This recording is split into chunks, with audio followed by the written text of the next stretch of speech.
All right, back on here because we have to talk about the Los Angeles Lakers. Love them or hate them, the Lakers are the best story in the NBA right now. Winners of 9 straight games, the second longest streak in the league behind Oklahoma City, and they've got everyone wondering just how far this Lakers team can go in the postseason. So let's unpack some of the numbers that we've seen during this 9-game winning streak and talk about how transmittable it is to the postseason.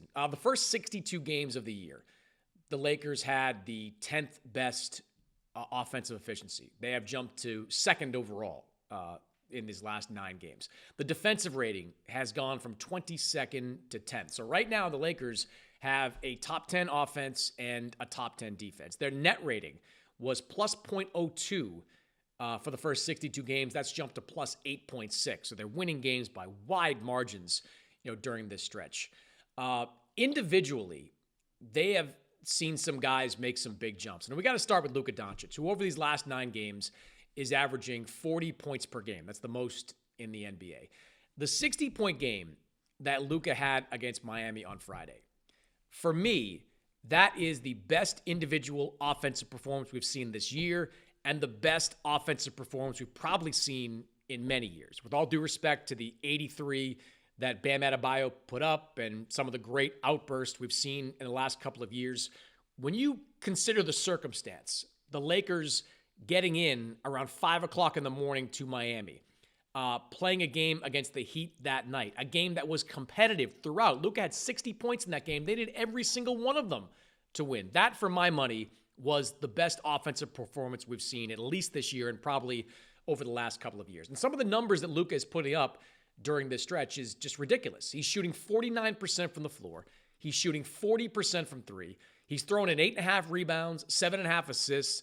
I don't think he's going to finish in the top 2 for MVP. It's just been kind of an uneven overall year for the Lakers. And if you polled the voters that are out there, and I'm one of them, it just seems like it's a 2-man duel between Shai Gilgeous-Alexander and Victor Wembanyama, both of whom are more complete players, I would say, than Luka Doncic. Wemby, of course, the best defensive player in the league. Shai is one of the best defensive guards in the league. Luka still lacking on that end of the floor. But offensively, he's the best offensive weapon in the NBA, and he's proving that during these 9 games. LeBron James, we've talked a lot about how he's found a way to fit into a role with the Lakers, which is a remarkable thing to do for a player that's accomplished as much as LeBron. But he has become the best third option in the NBA right now. He's shooting 60% from the floor over these last 9 games. That's a 10-point jump from where he was in the first part of the season. His scoring numbers are down. His assist numbers are up. His steals are up too, so he's playing a little bit more defense. So he's found a way to make a mark on both ends of the floor by playing a more efficient offensive game and stepping up and doing more on the defensive end, kind of allowing Luka Doncic and Austin Reeves to do their thing offensively. And the Lakers are better off because of that. Deandre Ayton, he's shooting about 70% from the floor. That's a big number for Deandre Ayton. And look, I think Deandre Ayton might be the most important role player in the league going into the playoffs.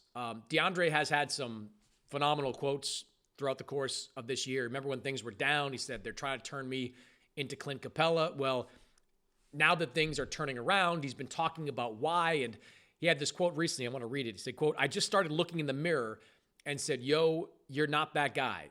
You don't need to be on this team doing that at all. This team, you came here to be the effort guy." He's exactly right. That's what this team needs. They need a rim runner. They need a rim protector.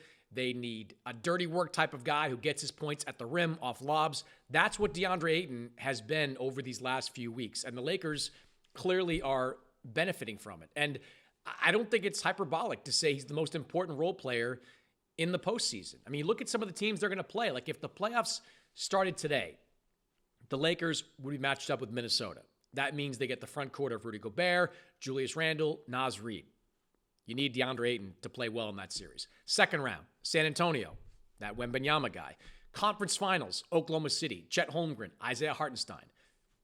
They need DeAndre Ayton to be able to neutralize some of those guys, or at least not be overwhelmed by them. Look, they've got They figured out the firepower part of this. They figured out that this offense running through Luka, Austin Reeves as the second option, LeBron playing an outstanding third option, they can get a lot of points scoring that way. You see that in the numbers. But Deandre Ayton anchoring that defense, that is a game changer for this team. If they can stay a top 10 defensive team the rest of the season, if they can be in the upper half of the defenses in the postseason, they've got a chance against all these teams. Look at Luka Doncic's numbers against Minnesota, against Oklahoma City. They're outstanding. LeBron, still one of the best playoff performers in NBA history. Austin Reeves gets better by the year. The supporting cast, Rui Hachimura, Marcus Smart, some of these guys battle-tested when it comes to postseason games. It might come down to Deandre Ayton playing in the postseason the way he's played the last 3 weeks as opposed to what he did in the first half of the season. If he can do that, this could be a pretty improbable turnaround for the Lakers, who right now are looking every bit the championship contender.